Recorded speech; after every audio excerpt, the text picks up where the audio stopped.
بسم اللہ الرحمن الرحیم۔ بسم اللہ الرحمن الرحیم۔ السلام علیکم ورحمۃ اللہ وبرکاتہ۔ تفسیر جلالین سبق نمبر 85 کے ساتھ آپ کے سامنے حاضر ہیں۔ عزیز طلبہ، امید ہے بخیر و عافیت ہوں گے۔ آج کا سبق انشاءاللہ لا اکراہ فی الدین سے لے کر آیت نمبر 258 واللہ لا یہدی القوم الظالمین تک ہوگا۔ تو آئیے ابتدا کرتے ہیں۔ سب سے پہلے آیت کا ترجمہ دیکھیے۔ لا اکراہ فی الدین قد تبین الرشد من الغی، دین کے معاملے میں کوئی زبردستی نہیں۔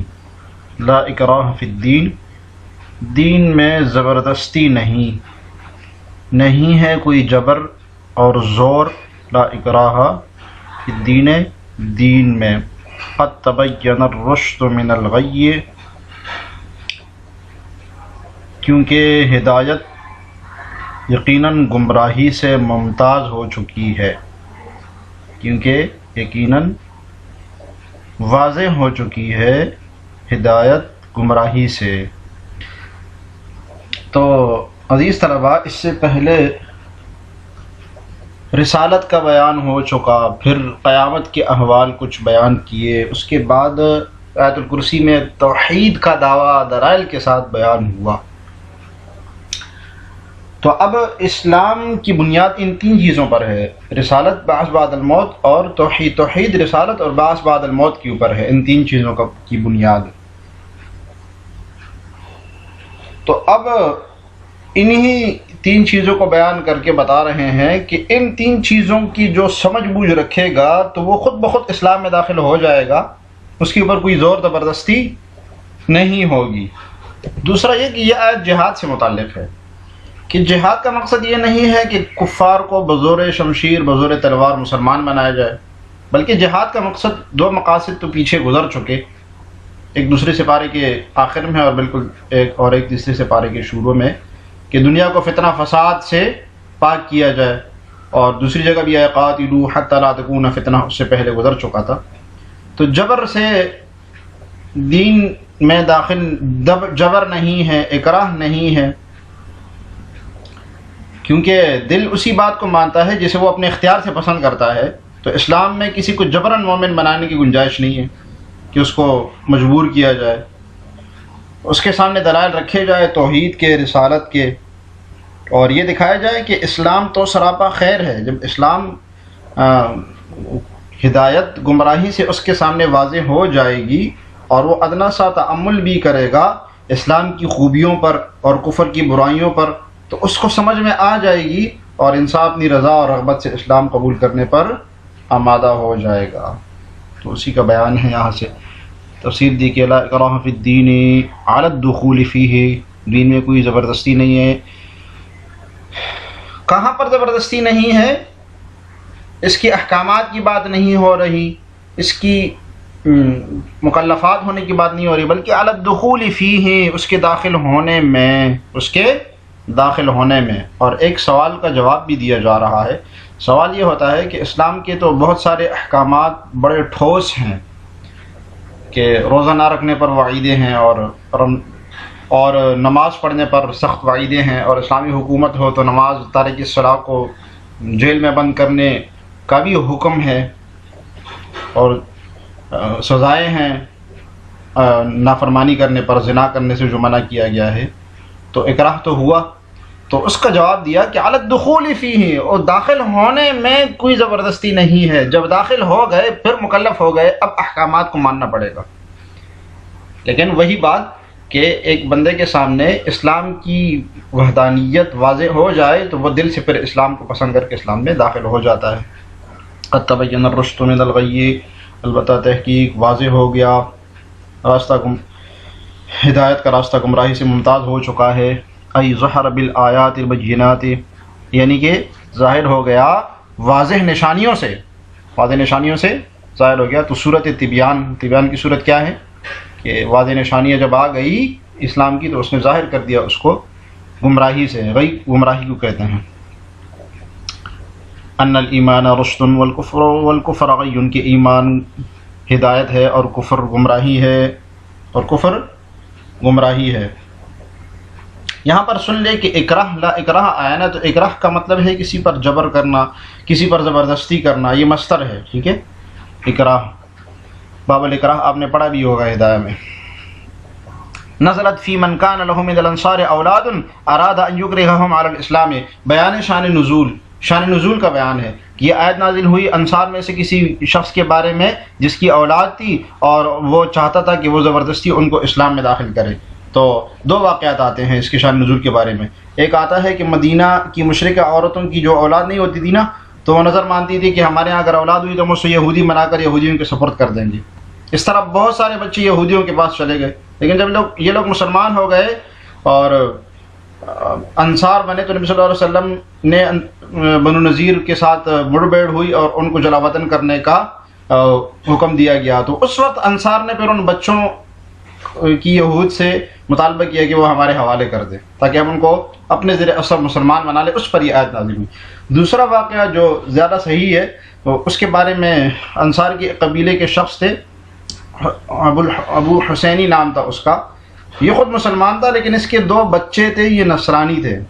تو نبی صلی اللہ علیہ وسلم کی خدمت میں حاضر ہو کے کہا کہ مجھے اجازت دیجیے کہ میں اپنے بچوں کو، اپنے لڑکوں کو زبردستی اسلام بنا لوں، کیونکہ مجھے یہ پسند نہیں ہے کہ میرے جسم کا بعض حصہ پھر دوزخ میں جا کے جلے. تو وہ عیسائی ہیں. تو اس پر یہ آیت اتری کہ جبر مسلمان بنانے کی ممانعت کی گئی، اولاد کو بھی. فمن یکفر بالطاغوت، ترجمہ دیکھیے آگے. اس کے بعد جو شخص طاغوت کا انکار کرے وَيُؤْمِن بِاللَّهِ، اور اللہ پر ایمان لائے، وَقَدْ اسْتَمْسَكَ بِالْعُرْوَةِ الْوُثْقَىٰ، تو اس نے ایک مضبوط کنڈا تھام لیا، لَا انفصام لَهَا، اس کے ٹوٹنے کا کوئی امکان نہیں ہے. وَاللَّهُ سَمِيعٌ عَلِيمٌ، اور اللہ خوب سننے والا ہے، سب کچھ جاننے والا ہے. جی، فَمَن یکفر بالطاغوت، جو شیطان کا انکار کرے، ای الشیطان او الاصنام، تو طاغوت سے کیا مراد ہے؟ یا تو شیطان مراد ہے یا اصنام بت مراد ہے. وهو يطلق على المفرد والجمع، اس کا اطلاق مفرد اور جمع دونوں کے اوپر ہوتا ہے. جیسے کہ دوسری آیت میں ہے نا اولیاءہم الطاغوت، تو وہاں جمع کے لیے آیا ہے اور یہاں پر واحد کے لیے آیا ہے. فمن یکفر بالطاغوت، تو شیطان مراد ہے اس سے یا اصنام مراد ہے. فقد استمسک بالعروۃ، اچھا، لا انفصام لها، فقد استمسکا، تمسکا، جی استمسکا بمعنی تمسکا کے مضبوط پکڑنے کو کہتے ہیں. بالعروۃ الوثقی، بالعقد المحکم، محکم، مضبوط کنڈا، مضبوط گٹھان، مضبوط رسی، بہت مضبوط. تو یہاں پر استعارہ تمثیلیہ ہے کہ اسلام کو مضبوط کنڈے کے ساتھ تشبیہ دی گئی ہے، کہ یعنی جب انسان مضبوط رسی کو پکڑتا ہے تو اس کو ڈر نہیں ہوتا گرنے کا، ایسے ہی جب اسلام کی مضبوط عروہ کو انسان پکڑے گا تو وہ جہنم میں گرنے سے بچے گا. لانفصام، انقطاع، انفصام انقطاع کے معنی میں ہے کہ اس میں انقطاع کوئی نہیں ہے. وہ اسلام کو جب عروہ مضبوط کنڈے کے ساتھ تشبیہ دے دی تو اسلام میں بھی اسی طرح کوئی انقطاع نہیں ہے، کوئی کجی نہیں ہے، اسی طرح بالکل اسی طرح جیسے کہ مضبوط کنڈے میں کچھ کجی نہیں ہوتی. واللہ سمیع لما یقال، جو کہا جاتا ہے اس کو سننے والے ہیں، علیم بما یفعل، جو کیا جاتا ہے اس کو جاننے والے ہیں. اللہ ولی الذین آمنوا یخرجہم من الظلمات الی النور، ترجمہ دیکھیے، اللہ ایمان والوں کا رکھوالا ہے. اللہ ولی الذین آمنوا، اللہ مددگار ہے ایمان والوں کو. یخرجہم من الظلمات الی النور، وہ انہیں اندھیروں سے نکال کر روشنی میں لاتا ہے. والذین کفروا اولیاءہم الطاغوت، اور جن لوگوں نے کفر اپنا لیا ہے ان کے رکھوالے وہ شیطان ہے. یخرجہم من النور الی الظلمات، جو انہیں روشنی سے نکال کر اندھیروں میں لے جاتے ہیں، جو انہیں روشنی سے نکال کر اندھیروں میں لے جاتے ہیں. تو یہاں پر اللہ ولی الذین آمنوا، یہ قانون کا بیان کیا ہے. اللہ ولی، ولی مانا ناصر، مددگار. الذین آمنوا یخرجہم من الظلمات الی النور، تو ظلمات کفر اور الی النور، نور سے مراد ایمان ہے، ٹھیک ہے. ظلمات سے مراد کفر و شرک اور شبہات جو ان کے ہوتے ہیں وہ اندھیرے، وہ مراد ہے. اور نور، الی النور، نور سے مراد ایمان ہے، ایمان کی روشنی مراد ہے. اور الذین آمنوا، اس سے مراد وہ لوگ ہیں جو حق کے متلاشی ہیں اور ایمان لانے کا ارادہ کرتے ہیں، وہ مراد ہے اس سے. والذین کفروا اولیاءہم الطاغوت یخرجونہم من النور الی الظلمات. جی ذکر الاخراج اما فی مقابلۃ قوله یخرجهم من الظلمات الى النور اور فی کل من آمن بالنبی صلی اللہ علیہ وسلم قبل بعثته من اليہود ثم کفر به. یہ ذکر الاخراج سے ایک اشکال کا جواب دے رہے ہیں. اشکال یہ ہوتا ہے، اعتراض یہ ہوتا ہے کہ کفار تو کبھی نور میں تھے ہی نہیں، تو ان کے نکالنے کی باتیں کیسے ہو رہی ہے؟ یخرجهم من النور الى الظلمات، وہ تو کبھی نور میں گئے ہی نہیں، تو ہمیشہ سے اندھیروں میں ہی تھے، تو پھر من النور الى الظلمات وہ نور سے ظلمات کی طرف کیسے آ رہے ہیں جبکہ نور میں داخل ہوئی ہی نہیں ہے؟ تو اعتراض کا جواب دے رہے ہیں صاحب ذرا نے. تو ذکر الاخراج اما فی مقابلۃ قوله یخرجهم من الظلمات، کہہ رہے ہیں کہ یہ جو کفار کے بارے میں من النور الى الظلمات کہہ رہے ہیں، یہ یا تو مشاکلتاً کہا جا رہا ہے کہ پیچھے یخرجهم من الظلمات الى النور مومنین کے بارے میں کہا گیا، تو اب کفار کے بارے میں من النور الى الظلمات مشاکلتاً کہا جا رہا ہے، جیسے پیچھے بہت سی جگہوں پر گزرا ہے کہ اللہ تعالیٰ کے بارے میں. اور فی کل من آمن بالنبی صلی اللہ علیہ وسلم قبل بعثته من الیہود ثم کفر به، یا یہ ہر اس شخص کے بارے میں مراد ہے جو کہ نبی صلی اللہ علیہ وسلم پر بعثت سے پہلے تو ایمان لاتا تھا یہودیوں میں سے، یعنی یہود نبی صلی اللہ علیہ وسلم کو تو پہلے مانتے تھے، جب آپ کی بعثت ہوئی پھر آپ کا انکار کیا، ثم کفر به، پھر آپ کا انکار کیا. تو وہ آپ کی بعثت جب نہیں ہوئی تھی تو تورات کے مطابق تو نبی صلی اللہ علیہ وسلم کو وہ مانتے تھے نا، جو نور میں تھے، ہدایت پر تھے، لیکن جیسی آپ کی بعثت ہوئی ثم کفر به، پھر آپ کا انکار کر دیا. تو یہ ان لوگوں کے بارے میں ہے، اہل کتاب کے بارے میں، کہ من الظلمات من النور الى الظلمات اولئک اصحاب النار هم فیہا خالدون، وہ سب آگ کے باسی ہیں، وہ سب آگ والے ہیں اور وہ ہمیشہ اس میں رہیں گے، وہ ہمیشہ اسی میں رہیں گے. الم تر الی الذی حاج ابراہیم فی ربہ ان آتاہ اللہ الملک، کیا تم نے اس شخص کے حال پر غور نہیں کیا؟ الم تر الی الذی حاج ابراہیم، جس کو اللہ نے سلطنت کیا دی تھی کہ وہ اپنے پروردگار کے وجود کے بارے میں ابراہیم سے بحث کرنے لگا. اے مخاطب، الم تر الی الذی حاج ابراہیم، کیا تجھ کو اس شخص کا قصہ تحقیق نہیں ہوا، یعنی نمرود کا، جس نے ابراہیم سے مباحثہ کیا. حاج ابراہیم، ابراہیم سے مباحثہ کیا، فی ربہ، اپنے پروردگار کے بارے میں، ان آتاہ اللہ الملک، اپنے پروردگار کے وجود کے بارے میں، اس وجہ سے کہ خدا نے اس کو سلطنت دی تھی، اس وجہ سے کہ خدا نے اس کو سلطنت دی تھی. اذ قال ابراہیم ربی الذی یحیی ویمیت، جب ابراہیم نے کہا کہ میرا پروردگار وہ ہے جو زندگی بھی دیتا ہے اور موت بھی. ربی الذی یحیی ویمیت قال انا احیی وامیت، وہ کہنے لگا میں بھی زندگی دیتا ہوں اور موت دیتا ہوں. قال ابراہیم، تو ابراہیم نے کہا فإن اللہ یأتی بالشمس من المشرق، کیا اچھا اللہ تو سورج کو مشرق سے نکالتا ہے، فأت بها من المغرب، تو ذرا اس کو مغرب سے نکال کر لے آ. فبہت الذی کفر، اس پر وہ کافر مبہوت و حیران ہو گیا. واللہ لا یہدی القوم الظالمین، اور اللہ ایسے ظالموں کو ہدایت نہیں دیتا. جی حضرت ابراہیم علیہ السلام اور نمرود کا واقعہ. ابراہیم علیہ السلام بابل شہر کے قریب پیدا ہوئے، اور وہاں کے لوگ بت پرستی کرتے تھے، خدا پرستی اور بت پرستی کرتے تھے وہ. تو جو ابراہیم علیہ السلام خدا پرستی کے قائل تھے اور بت پرستی کی سخت مذمت کرتے تھے. جب ان کی شہرت ہوئی تو اس وقت کے وہاں کے جو بادشاہ تھا نمرود بن کوش، وہ سخت بے دین اور بدعقل تھا اور ملحد قسم کا آدمی تھا، جسے آپ ملحدین آج کل ہوتے ہیں نا، مانتے نہیں. تو ابراہیم علیہ السلام کو پوچھ کے کہنے لگا کہ رب کون ہے تمہارا اور کہاں ہے جس رب کی تم بات کرتے ہو، تم مجھے دکھاؤ. ابراہیم علیہ السلام نے جواب دیا کہ ہم دنیا میں ایک ایسا فعل پاتے ہیں جس کی قبضہ قدرت میں نہیں ہے، یعنی وہ اس کی قبضہ قدرت میں ہے سب کچھ، تو اس کو ہم محسوس نہیں کرتے ہیں. اور وہ جو فعل ہے وہ زندگی بھی دیتا ہے، موت بھی دیتا ہے. خود سے کوئی زندہ نہیں ہو سکتا اور نہ خود سے کوئی کسی کو زندہ کر سکتا ہے، نہ مار سکتا ہے. اس کے جواب میں نمرود نے کہا وہ تو میں بھی زندہ کر سکتا ہوں، میں بھی مار سکتا ہوں. اس نے 2 آدمیوں کو بلایا، ایک کو قتل کر دیا اور دوسرے کو چھوڑ دیا. تو نمرود نے جو ہے نا زندگی اور موت کا وہ ابراہیم علیہ السلام کے سامنے کر کے دکھا دیا. حضرت ابراہیم علیہ السلام نے اس پر جواب دیا اگر صحیح ہے، ٹھیک ہے، آپ کی بات صحیح ہے، اسباب پر مبنی ہے، مگر وہ جو سبب ہے نا وہ اسباب بھی اسی کے قبضہ میں ہیں. تو ان اسباب میں سے ایک سبب یہ ہے کہ اللہ تعالیٰ سورج کا طلوع مشرق سے کرتا ہے اور مغرب میں لے کے جاتا ہے. تو اگر آپ ان اسباب پر قادر ہیں تو آپ اس کے برخلاف کر لیں. تو وہ حیران ہو گیا، پریشان ہو گیا کہ اب میں کیا جواب دوں.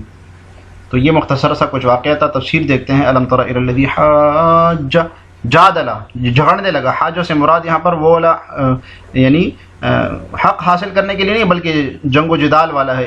ابراہیم فی ربہ لأن آتاہ اللہ الملک، جی لام سبب کے لیے ہے، اس لیے کہ اللہ تعالیٰ نے اس کو بادشاہی دی تھی. ای حملہ بطرہ، اس کی وہ جھگڑے پر اس لیے آمادہ ہوا کہ وہ جو احسان اللہ نے اس پر، اللہ کی نعمت کے طور پر جو احسان اس پر ہوا تھا نا، اس نے اس کو مجبور کیا اس جھگڑے کے اوپر کہ وہ ابراہیم علیہ السلام کو اس نے بلایا اور جھگڑنے لگا کہ کون ہے تمہارا رب، کس کی بات کر رہے ہیں، کیونکہ اللہ تعالیٰ نے اس کو بڑی نعمتیں دی تھی. وہ ہوا نمرود، اور وہ کون تھا؟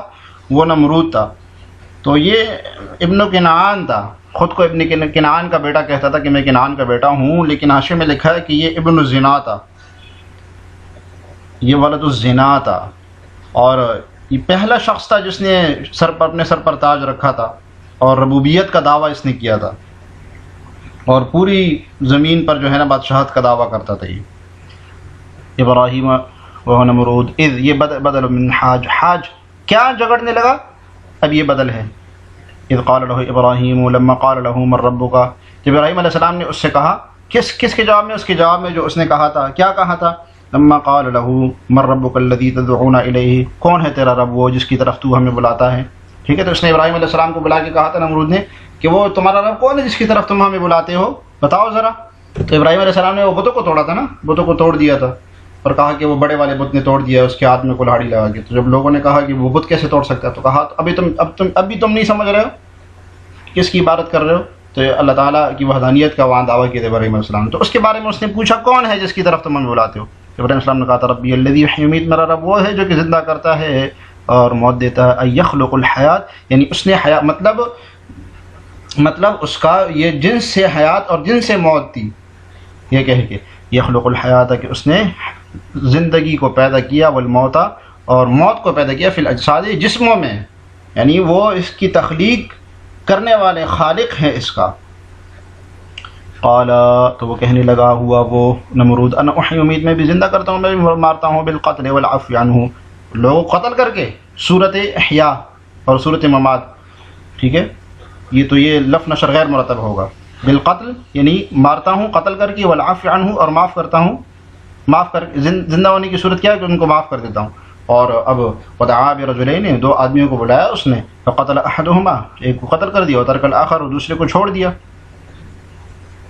تو اس میں دکھا دیا اس نے کہ میں بھی تو زندہ کر دیتا ہوں، میں بھی تو مار دیتا ہوں، صورتاً دکھا دیا. فلما رأى غبيا، ابراہیم علیہ السلام نے جب دیکھا کہ یہ تو غبی ہے، قال ابراہیم، تو ابراہیم نے کہا منتقلا الى حجة اوضح منه، مزید دلال کی طرف انتقال کرتے ہوئے ایسے دلیل کی طرف، اوضح منها جو کہ اس پہلے والی دلیل سے زیادہ واضح تھی. فإن الله يأتي بالشمس من المشرق فأت بها أنت، آپ لے آؤ اس کو من المغرب، مغرب سے. فبهت الذي كفر، تو وہ کافر لاجواب ہو گیا، کافر تحیر، حیران ہو گیا، ودہشہ، پریشان ہو گیا. واللہ لا يهدي القوم الظالمین، اور اللہ تعالیٰ ظالموں کو ہدایت نہیں دیتا. بالکفر، کفر کی صورت میں، یعنی ظالم سے مراد مشرک کافر ہے. الى محجت الاحتجاج، دلیل کو سمجھنے کی بھی اللہ تعالیٰ ہدایت نہیں دیتے ان کو. آج کے سبق سے متعلق سوال ہے کہ ابراہیم علیہ السلام اور نمرود کا مکالمہ مختصراً بیان کیجیے، اس کو کمنٹس میں لکھیے. اللہ تعالیٰ ہمیں جلالین پڑھنے سمجھنے کی توفیق عطا فرمائے. السلام علیکم ورحمۃ اللہ وبرکاتہ.